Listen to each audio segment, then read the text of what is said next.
Right. Good morning, good afternoon, good evening. This is a very special event because we have people from around the world joining us. Thank you so much. We are here today for a fireside chat on how to speak the language of the CEO with two fantastic leaders from the team at Leapsome, their co-CEO and their VP of People.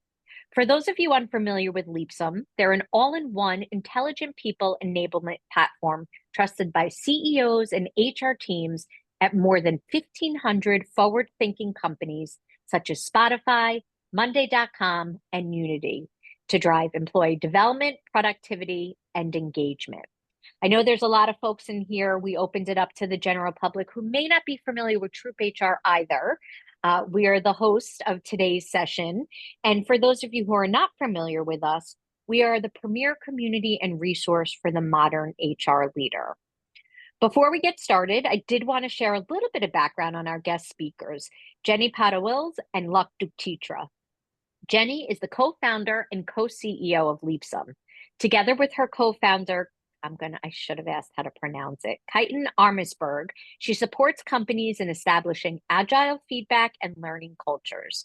Jenny is an alumna of University St. Gallen and Oxford, as well as Singularity University, and has previously worked in strategic and digital transformation roles in media and tech companies.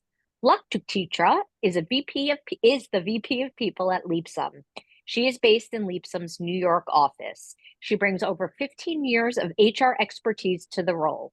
She is a Princeton University graduate with a rich career history that includes leadership roles at Spotify, Teachable, and Modern Meadow. Quick housekeeping note before we get started. We do have a very full program today, but we are in receipt of the questions that were submitted during registration. Jenny and Luck will try to answer them. If you have any questions, you could enter them in chat. I'll be monitoring that. Anything we don't have an opportunity to get to today, though, we'll be sending out a follow-up email just to make sure the lines of communication are open between you, the audience, and our guest speakers, Jenny and Luck at Leapsome. And so for now, I am going to mute myself, stop my share, and pass it over to Jenny and Luck. Thank you so much for being here today. Awesome. Thank you so much, Tracy, for having us, and thank you all for joining. And we actually wanted to start by also saying Happy Human Resource Professional Day. So it's a day to shout out to all of you and recognize the hard work you're doing every single day and how you impact all of our lives and build great organizations. So thanks to all of you for your hard work. And before we kick off, we would actually love to just share a couple of stats from a report that's going to come out next week, no, the week after next week. It's Leapsome's 2024 Workforce Trends Reports. We do this every year, and the next one is set coming out in October. We've captured the voices of 2,500 HR professionals and professionals in general across the globe. And the report is going to have all the insights. Just to highlight a few of the findings here about the CHRO or CPO CEO collaboration. I think these are really, really interesting. So 58% of HR leaders agree that I have found it difficult to have budgets signed off in the past year. So budget sign-off is one of the themes that really came up, and it's also something that we've seen quite a bit in the questions you've submitted beforehand. 60% of HR leaders agree that preparing a business case for HR initiatives is a difficult task. So also something that came up quite a lot from all of you. And the third interesting finding, 62% of HR leaders agree that it's challenging to gather people insights to actually support the business case for an HR program. So there's quite a theme around budgets, ROI, gathering the data to make one's case. So that's an interesting perspective we're also going to be touching upon. And what's also interesting, while we have these challenges, self-reportedly, HR leaders actually say that their initiatives are meeting or even exceeding expectations. So there's kind of like this weird difference between we actually see it's working, but we have a hard time actually making the case. So something we're also going to be diving into. So thank you for all your questions that you submitted. Please feel free to add additional questions in the chat. We're also going to try to keep this as a dialogue. So when you feel like didn't understand that, let's double down on that. Just please contribute to the session.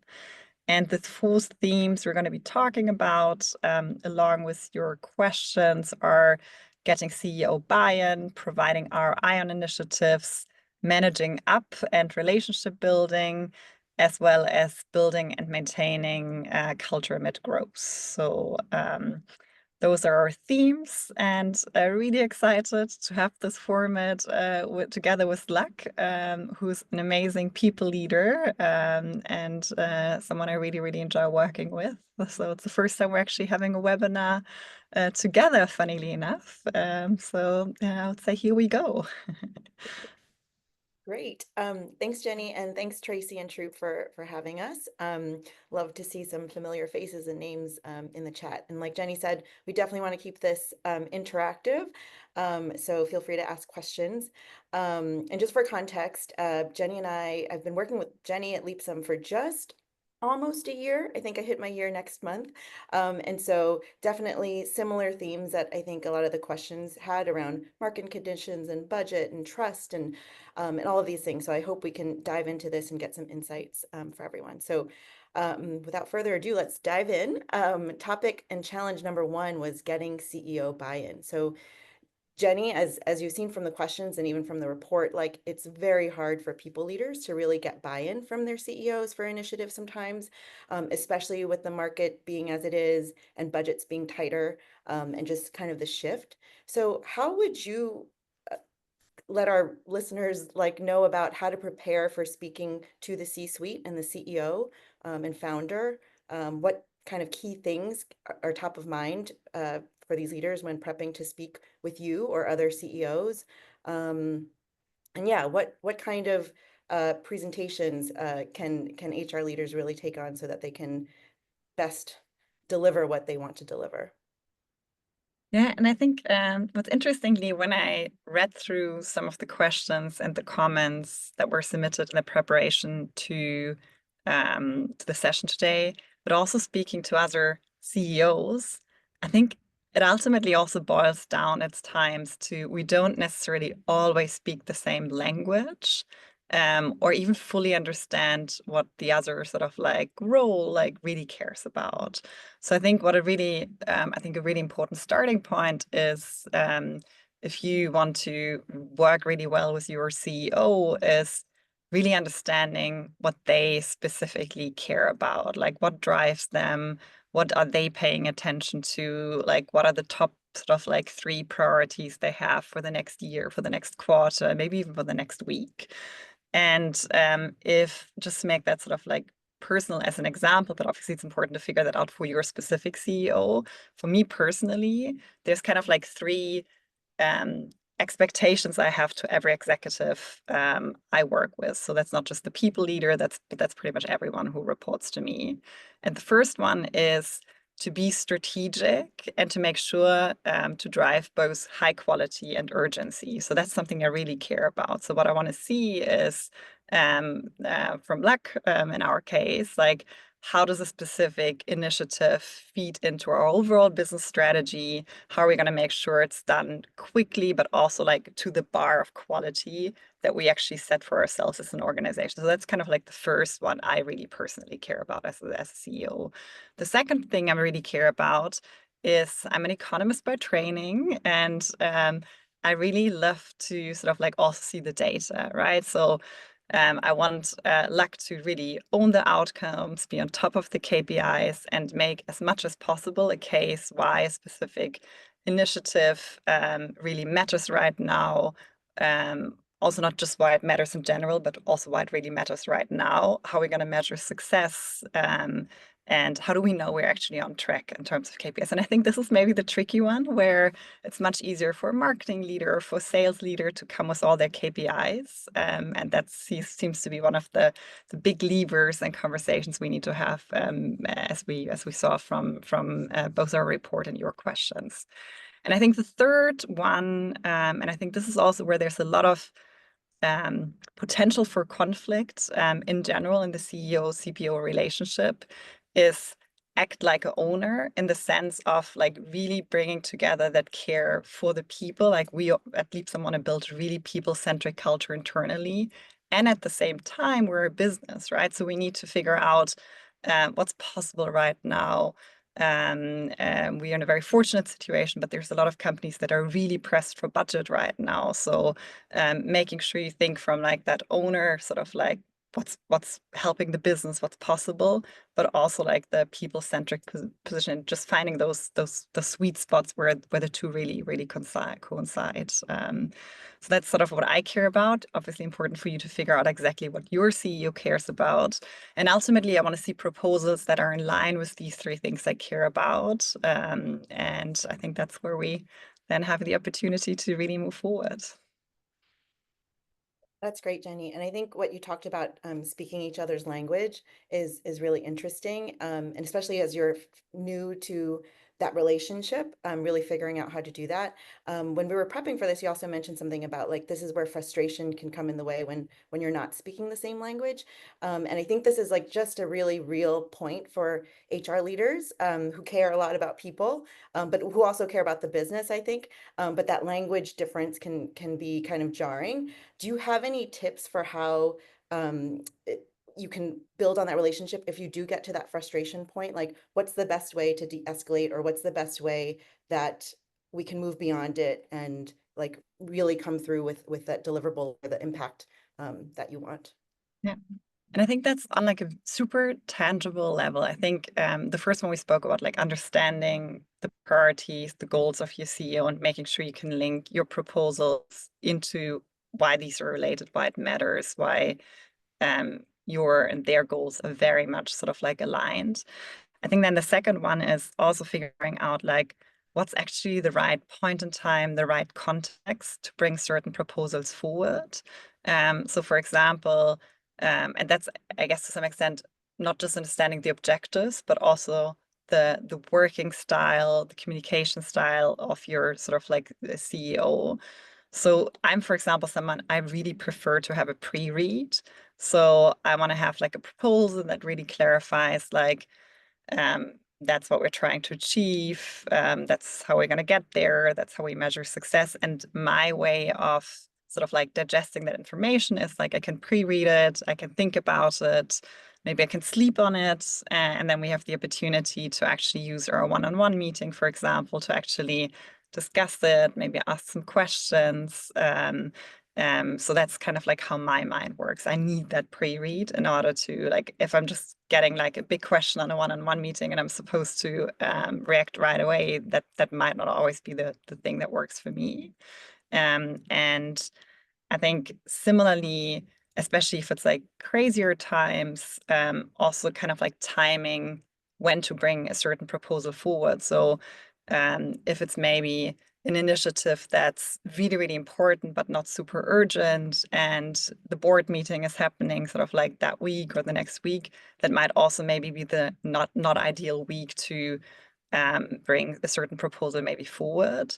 And I think it's also important for us to take the time to check in with one another. Like Luck and I are both mothers. And I think there's certain days, like, I don't know, like this Tuesday, my kids woke up at 2:30, or one woke up at 2:30, the next one woke up like 2 hours later. So I like literally my night ended at 2:30. Like that day probably would have been a bad day to discuss certain proposals. So like if you have a one-on-one and you check in with one another, I think sometimes it's really also a question of like timing.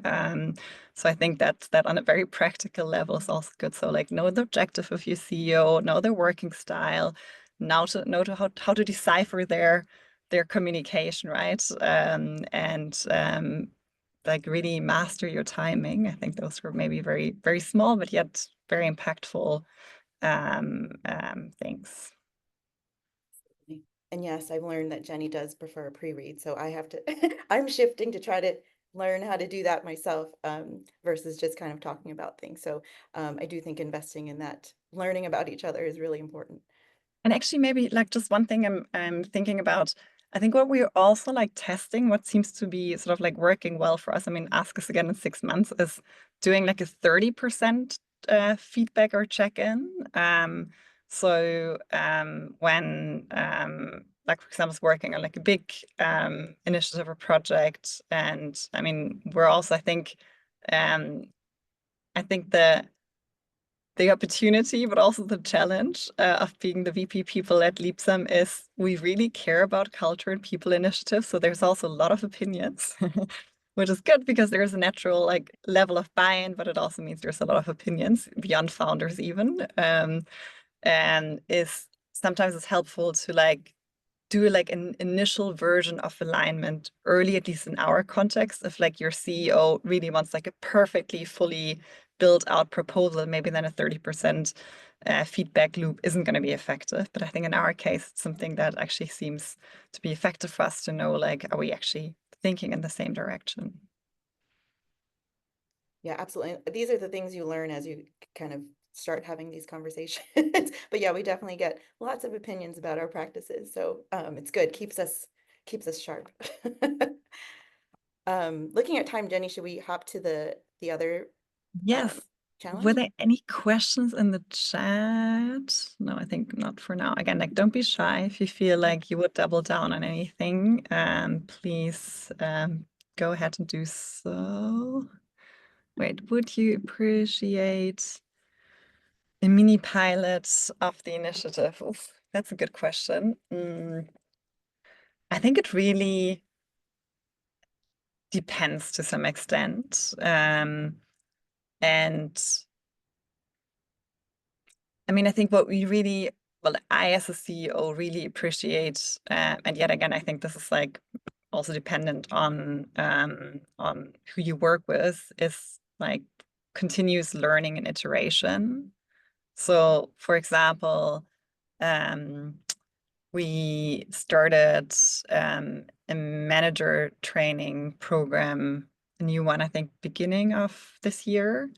And this, unfortunately, sort of like maybe in the first iteration, there were some concerns from employees about things that worked well, but others that didn't work well. And I think the people team under Lux's guidance was amazing at jumping at that, iterating, making changes sort of like on the go. And I think this is something, this focus on continuous learning, improvement is something that I, for example, really, really value. So I think what's more important for me personally, probably rather than having a pilot, is just making sure there's like this constant iteration, improvement, learning mindset, rather than this is how we wanted to do it. That's why we're actually going to go through this way, and we're not actually changing anything. So I think that's maybe more important for me.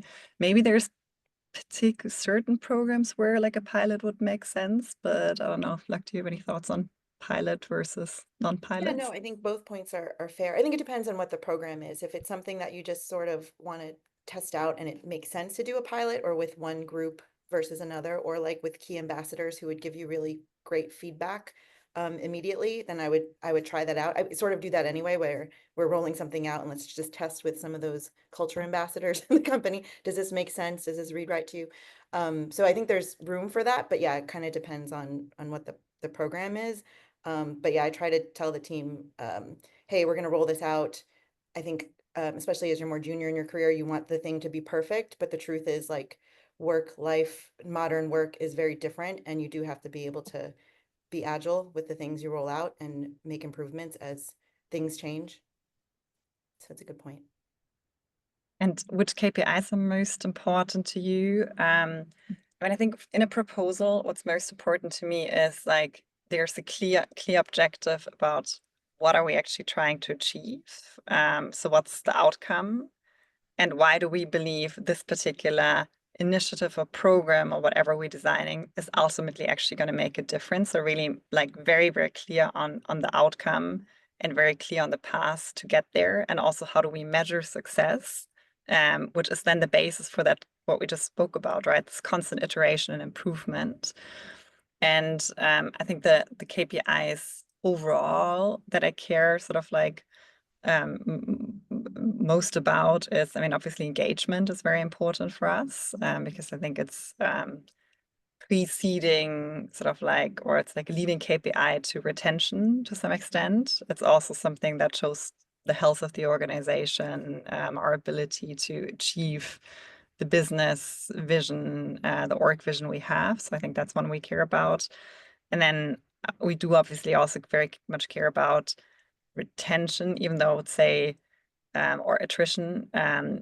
I probably care more about regrettable attrition than overall attrition. I think a certain level of attrition is probably also healthy in a changing organization, in a growing organization. So those ones we very much care about. And then I think also very much believe that the effectiveness of your managers is like a key lever to building a successful business. So in the surveys, the results for manager support, I think those are interesting, even though I would say there's always the risk that that KPI maybe to some extent also shows how much managers are liked, and maybe some of the best managers hit a really strong spot between being also holding their team accountable.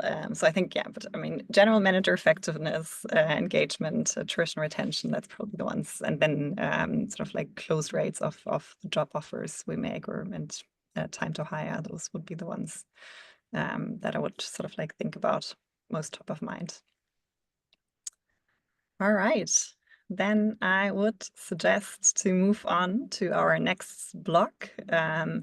And that's the theme that also came up in both of our reports, but also the questions you submitted. And that's the question of how do we actually provide the ROI of initiatives? Because as we learned, like I care about data, most CEOs care about data. So how do you make that case? And this is where I would love to sort of like ask a question to Luck. How do you get buy-in on initiatives that are more tied to long-term culture building, where it's maybe harder to actually prove the immediate ROI? And in particular, nowadays, we know in a lot of companies that budgets are particularly sort of like scrutinized, and the people priorities and maybe sometimes hard to make the link to the commercial objectives. Like, how do you ensure that even these times the people initiatives are not downgraded, they stay as much top of mind as they should be? Yeah, I think a great question from everybody and all the themes that have come through. I think it's a challenge that the HR and people function has felt always. So I think most HR leaders, I think we know that culture is really something that is a long-term initiative, that the ROI is proven in all the metrics Jenny just said, like people sticking around, Glassdoor reviews, all of these kinds of things, it all shows up there. And I think HR leaders, like I think research has shown that if you have more engagement, if you have, all of these cultural levers, people stick around more, your customers are happier.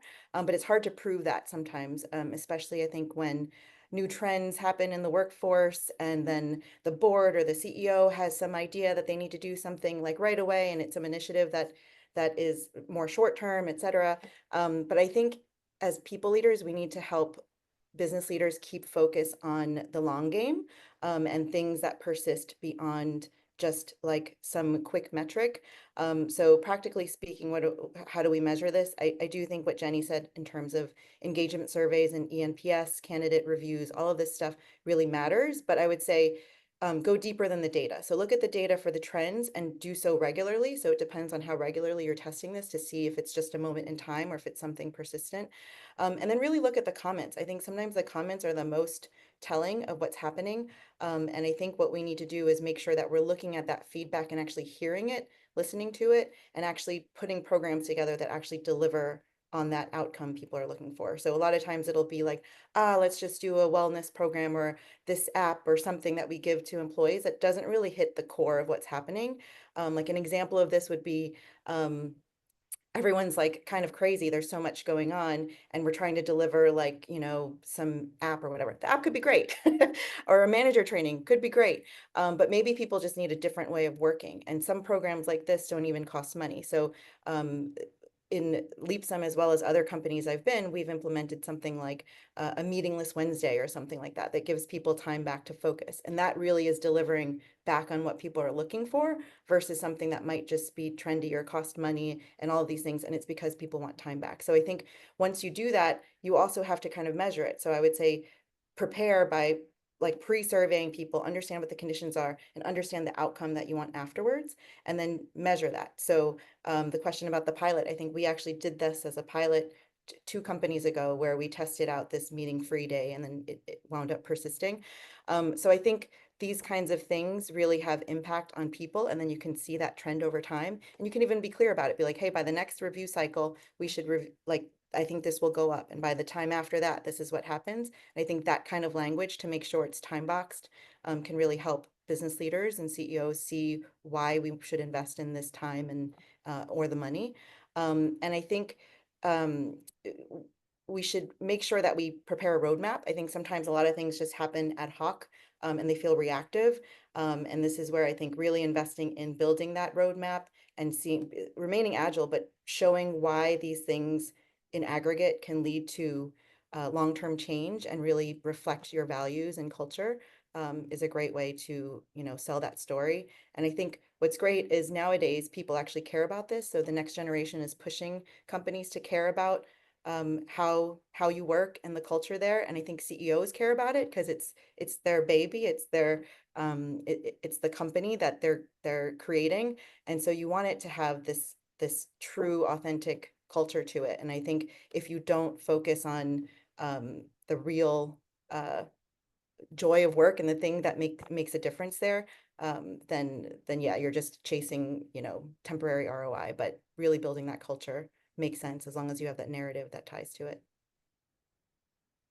Actually, just two thoughts that also sort of like came to my mind thinking about our own people processes. Maybe just to also add, I think I would say often engagement scores actually also show you where there's maybe a business issue. So I think this is actually maybe a very important message to also convey to your CEO. And I think there's also a lot of conversation I'm having with other CEOs that goes in a similar direction.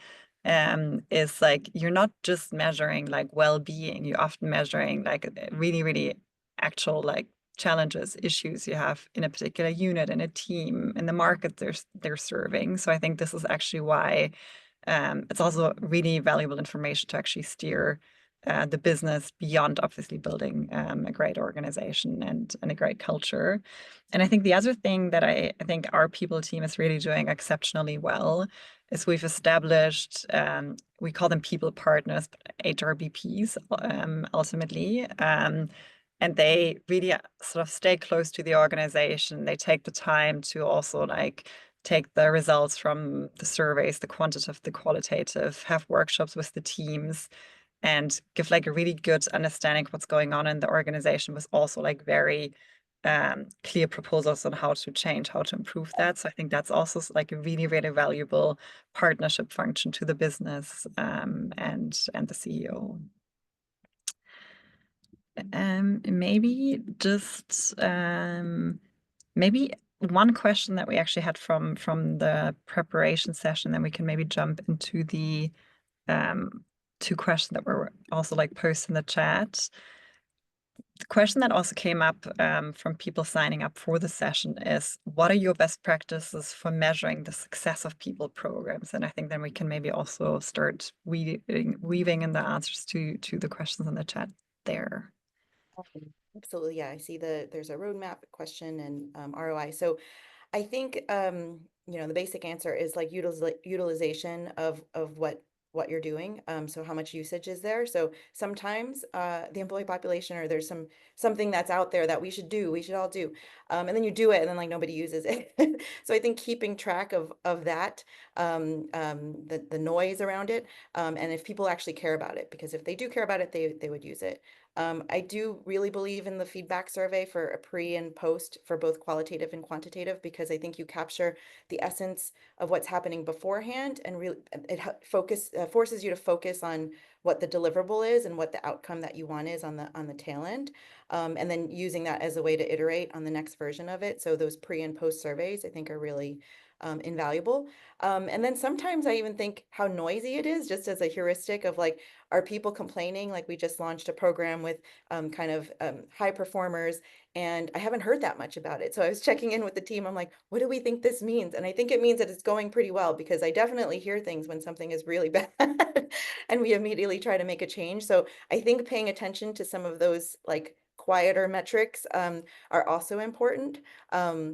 And then, like I said before, I think checking in with managers who are your partner in all of this, as well as the leadership team and the culture ambassadors around the organization that really care about things, they tend to have the most candid feedback and let you know if this is just wasting time for their team, if it's actually helping their team be more productive, if they're finding this, feedback or this tool really helping their employee do their work better. So I think those things are ways that I try to measure, along with, the longer term KPIs around retention and morale and things like that. Uh, yeah, so that's what I look at there. In terms of the roadmap, I do think, and this is something we're trying to build. So having joined in a year and navigating a new company is a lot to take on, and you learn a lot in the year. So for next year, my team and I are trying to use this next quarter to make sure that we really align with Jenny and Kayetan on, hey, here are the initiatives that we think make sense. We've realized we've signed up for a lot of initiatives this past year, so how can we work better together? And so making sure that they're kind of anchor initiatives that we're doing, and then clarifying what other kind of day-to-day tasks might be happening. And I hope in this discussion with Jenny, we will find out like, okay, actually this makes more sense. And then we can still be agile with some of the other programs, but at least we know kind of the anchor initiatives that we want to work on for the year. And then the whole team can kind of focus on learning in and going all in on those things. So that's what I would say. And then the meetingless days with the ROI on it, it really was a measure of like productivity. So seeing, I think there's some tools now that I know engineering teams use to measure productivity, but I think this is where you can actually measure if, hey, is the team working better? Do they have more headspace to focus on things? Is the quality of the work better? And then are we actually hitting our company financial metrics? Yeah, does the engagement survey actually go up as well as just asking people like, hey, is this helping you with your week? Like, great. Is this something that you value as a company benefit? Great. Things like that. All right. And frankly, I think meeting-free days, I would say, is something that a lot of CEOs actually like. I think what's unfortunately one of the hard truths is like it only works if everyone really sticks to it, including leadership, despite like a full week. So I think we've tried to implement a meeting-free Wednesday, and I think we actually need to also be a bit strict on it again, because I also really value the headspace it gives me. And maybe it's actually good to have a restriction and less hours that can be used for meetings, because I think there's a tendency to have way too many meetings anyways. But yeah, it's a pretty big change effort, especially in large organizations, to your point, Eric. Yeah, it needs a lot of stakeholders to be really fully bought into this.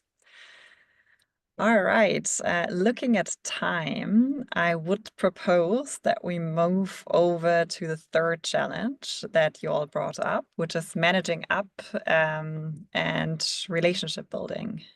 Yeah. I think this is a great one. I think it's the core of the conversation in a lot of ways, but like we discussed, like building this relationship, it can be a challenge depending on who it is. And trust is obviously essential for this. So Jenny, I would love to ask you, like, when you're building this new relationship with your CHRO, or me, your VP, how do you build trust? What are some key things that you need from, the HR partner to build this relationship early on? I think it's a great question. And I think for me, there's sort of like 3 essential building blocks in that. And I think the first one is to really also like spend time together to build like a truly sort of like personal relationship, trust and alignment. The second one is honest conversations. And the third one is also like actually having clarity of what you expect of the other person. So on the first one, and I would even say this is something we've done well, but not great in the first year. It was a hectic year, lots of things happening. So I feel like we could have even spent more time together for alignment. And this is actually something going forward. We decided, because like one-on-ones, team meetings, or even leadership, there's just like a limited amount of time. And what we really need and want to try going forward is do at least every 6 months, maybe even every term, because we also plan our OKRs on a term base, to really spend a full day together, to have maybe a less full agenda and be able to vantage off and think about the big picture and take some time to really think through together. So it's really time spent together, but also like the personal check-ins, like knowing like, is this a good or a bad day for you? Like, where are you at in terms of like headspace, mind space?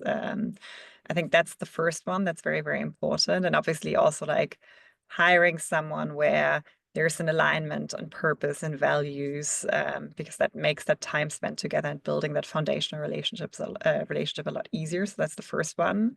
I think the second one, and I think this is actually one we're really good at, like you and I, is radically honest conversations. To really understand like, where are you at, where am I at, why are you thinking about this or that way, like what's your thought process. I think this is really, really important to build a very strong relationship between a CEO and an executive. And hopefully you have a CEO you work with that also embraces that. And I think the third one, as the basis for a good relationship, also like having clear expectations of what you actually expect from the role. And ideally that starts in being very clear on like who you want to hire. So for me, for example, it's been important to look for a VP people who was like a strong partner for organizational building, for really developing that org and that culture vision that really helps, like who really is like passionate and ambitious to build that operating system for alignment and high performance. That's our basis to be successful.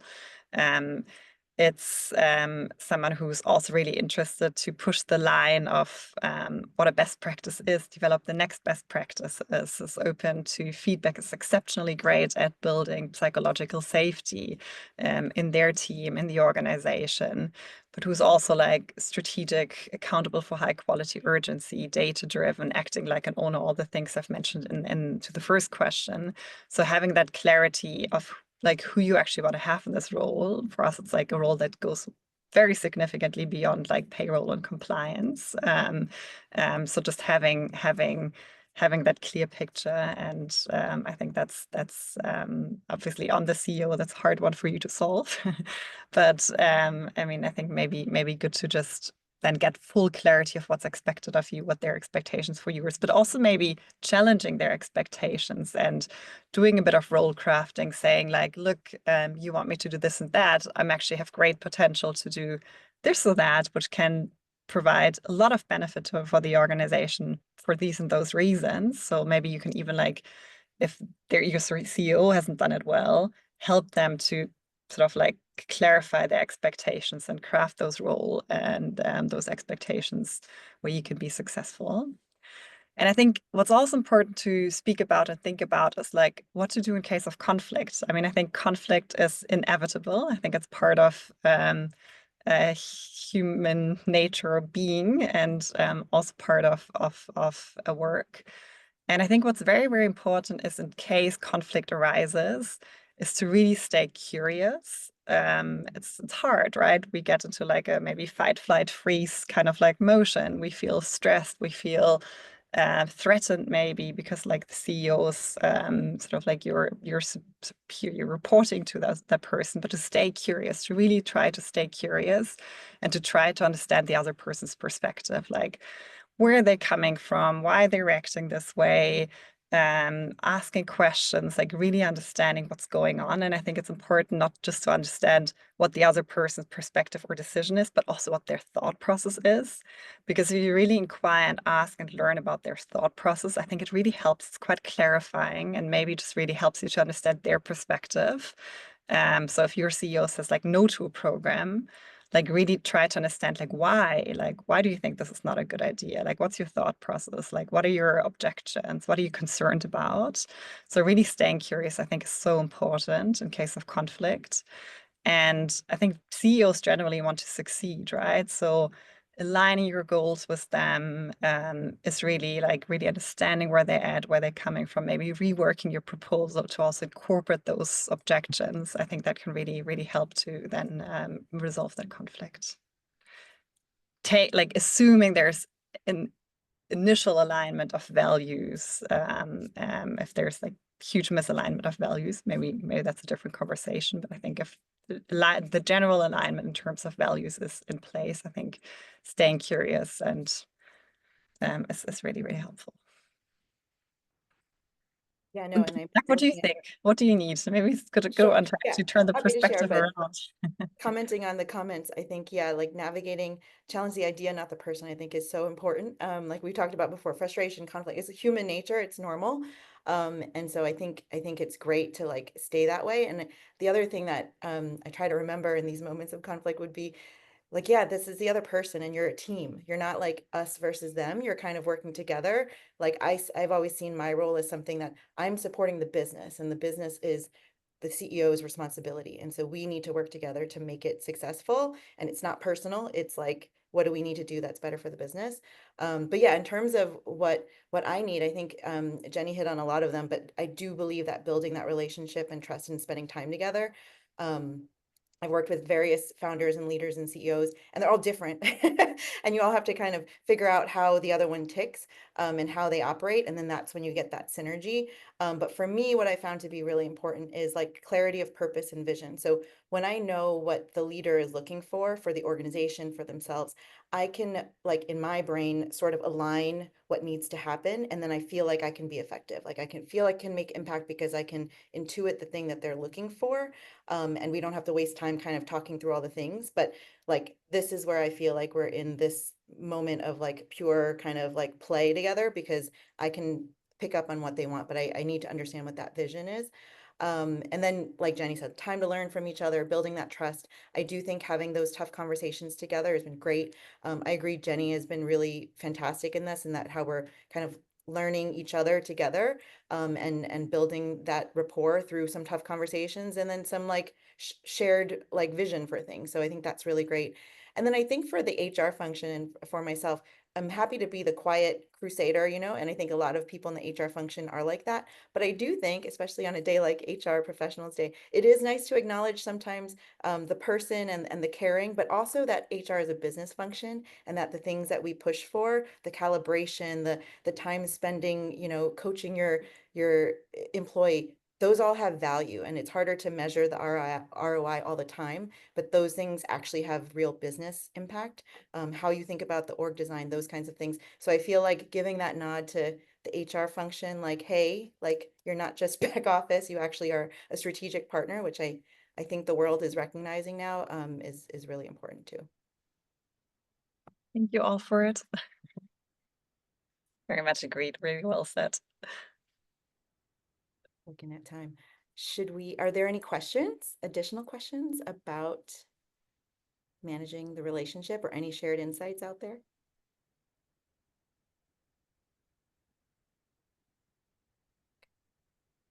Shall we jump to the next block then? Yes, let's do that. So I think we are talking did about have one question. Do we want to still, how are we doing on time? I think we're doing, oh no, I think we should jump on looking at where we at. Have about 15 minutes left. Yeah, perfect. Thank you so much, Tracy.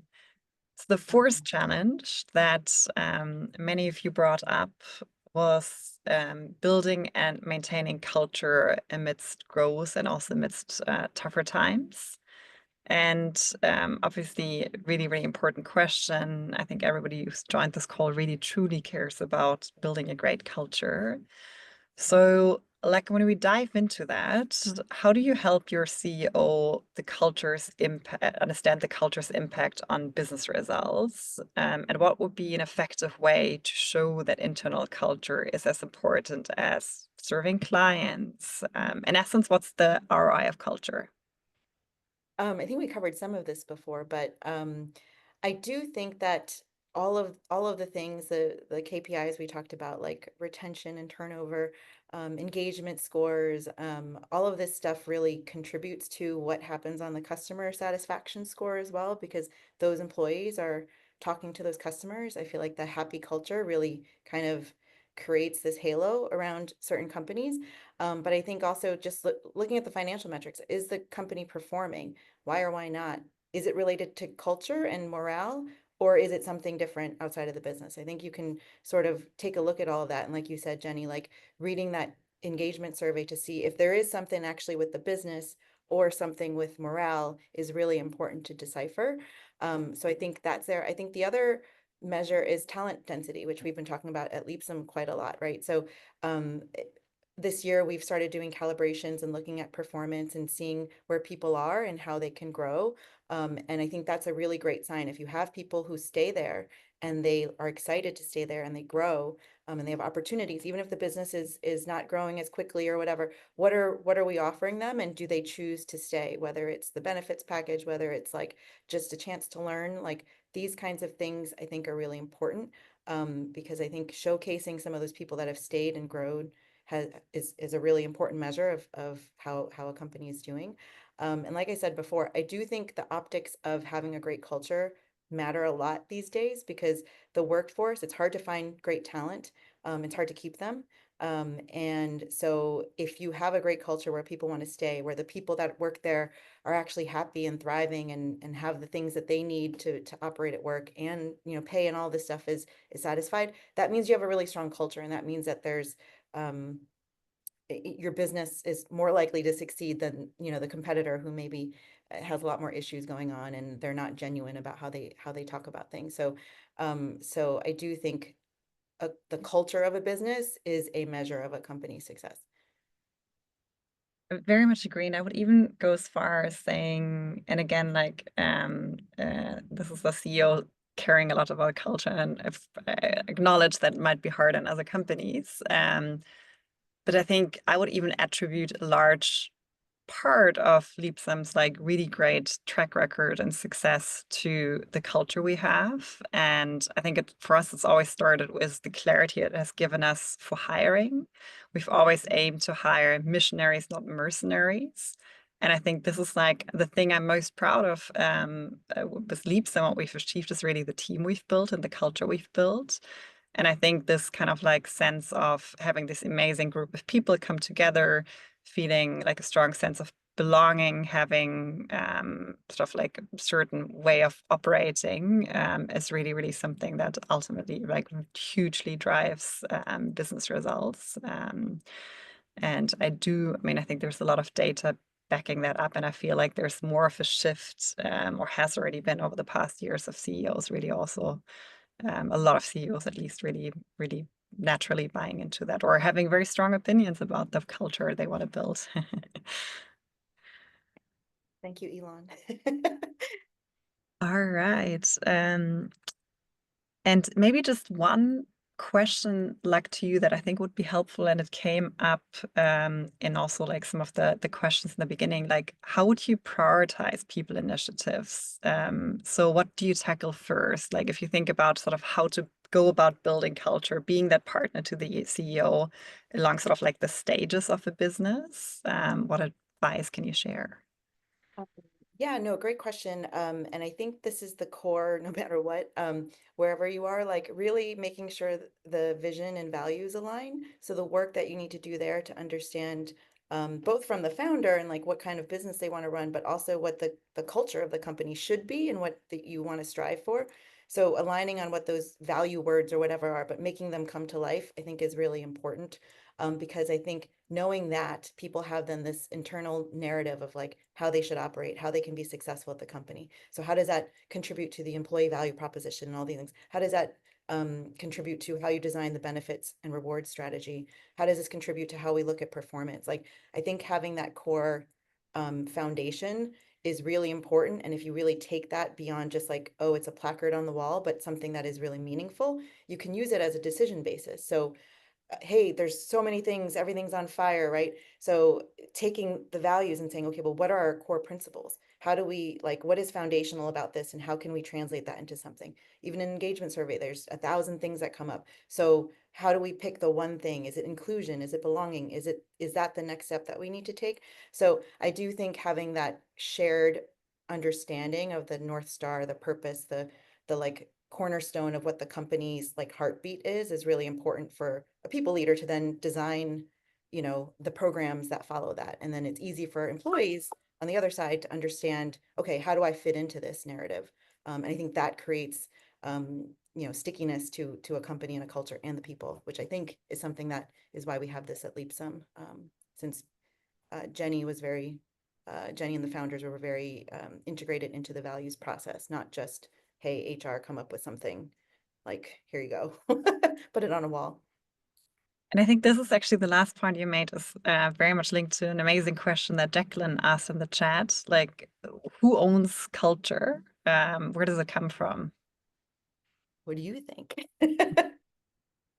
Well, I'm happy to start. I mean, I do believe that obviously it's very important between the sort of like the people leader and the CEO to partner on that. But I think it's very, very important for the entire leadership team. Maybe in early stages, very much it is the founders to have a very strong joint perspective, point of opinion of what they want the culture to be. So our first hire we ever made at Leapsome in the early days was actually Claire, who then for a long time served as our head of people and culture. She was a bit of a jack of all trades in the early days. But so our first hire was already very people and culture oriented. And we very much co-worked who we want to be, where we want to go. I would even go as far as that we never sort of like developed values, we rather discovered them. So it was kind of like how like some of our really strong values as founders, as the first employees that really came together, how we wanted to operate, what made us successful in the early days. And we really discovered these values, then codified them, and that really became the backbone for our culture. But I think it's very much a co-owned process by, in the early days, the founder, maybe the first people leader, but then also something that involves the entire leadership team. And obviously your leadership team, your managers also really need to role model the culture, buy into the culture. So I think it's something we co-own, but at some stage, I think the people team just has an even more important role to help sort of like codify, enact it, make sure in hiring we bring on the right people. We help to have our manager trainings, for example, aligned to sort of like train along our leadership skills to just really help build it into sort of like all the programs and all of the different sort of like reinforcing elements. Well, like, what do you think? Yeah, no, I totally agree. I think my hard answer to this has always been like, and even for a while when the title was people and culture, whatever, sometimes I just wanted it to be people, because culture to me, I think is um, all of the parts together. So leadership needs to own this. And if there's a leader, executive team member that doesn't feel like it's part of their job, like they're wrong, and that's going to detract from the culture. And so I feel like it is the people leaders and teams' responsibility to help kind of be the guardrails and make sure that we're holding ourselves accountable to this culture that we're co-designing. But I do think every leader, engineering, whatever it is, you have to believe into some part of that culture and like take some ownership over it. Otherwise it falls apart. So like even with DEI measures or something, if the leadership team doesn't really back in, like believe in it and support it, things fall apart, because it can't just be, one, HR person that's just fighting for something. It's got to be something that the org believes in. So yeah, definitely our job to kind of make sure we maintain it and build it and all of this kind of stuff. But every leader, I think, is responsible. And I think the main argument to leaders or managers who don't fully buy into that should be like, it makes so many other things easier, right? If we have a certain bar for certain things, if there's certain operating system, if there's certain sort of like core common values, beliefs, I think there's just so many things that are just so much easier afterwards. So I think this is why it's important and valuable for us to all invest into that. And I think that's why there should be a lot of self-interest from managers and a leadership team to get that part sort of like right. Because again, like it's just going to make their lives easier, make them more successful. So it's also a core element of running and scaling and building a successful business.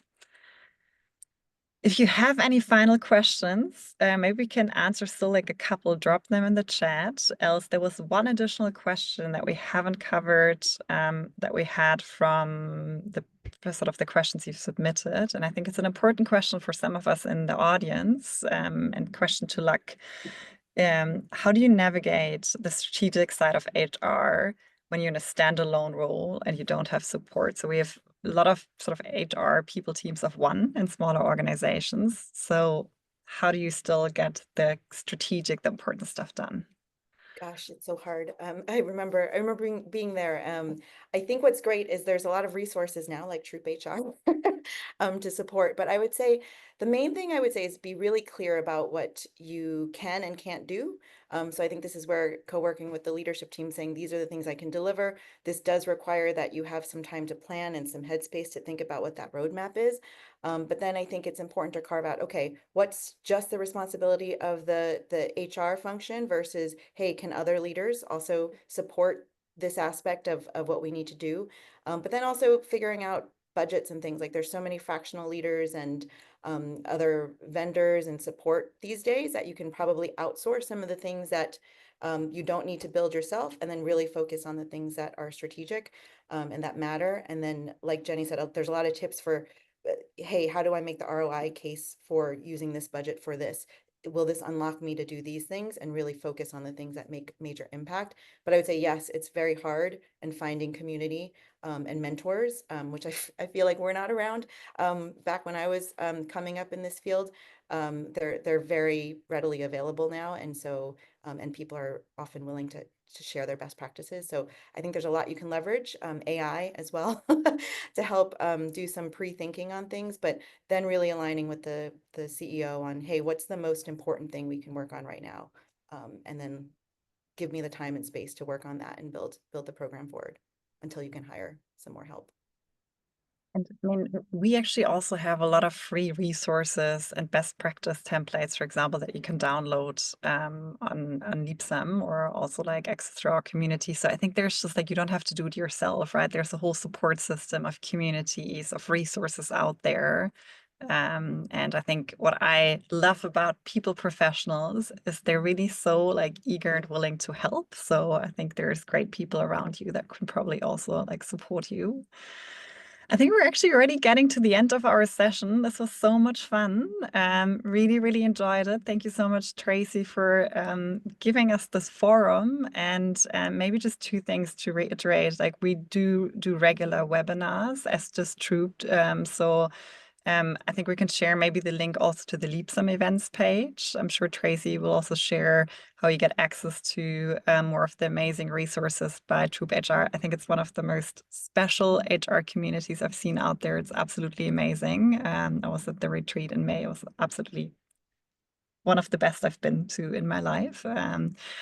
And please, if you are interested in some of our findings from the latest workforce trends reports, take a look. It's very insightful, and maybe also good food for thought. And really, really huge thank you to all of you. Happy HR Professionals Day again. Like, I loved our first session together. A lot of fun. And I don't know, Tracy, is there any final words from you or Luck? Well, I loved your first session together too, and I didn't even know. So thank you so much for that. Of course, thank you to the audience for being so engaged. When we send the follow-up email, we'll be sure to include the two links you referenced, the Workforce Trends Report, as well as the Leapsome events page. I will say they do some amazing events with amazing speakers. And my favorite part of it, it's all relevant topics that matter. It's not about sort of that 1,000-foot view. It's really about getting down and understanding the challenges that we face as HR leaders every day. So thank you to the team at Leapsome for keeping things current. And of course, Luck and Jenny for joining us here today. Everyone have a great afternoon. Thank you, everyone.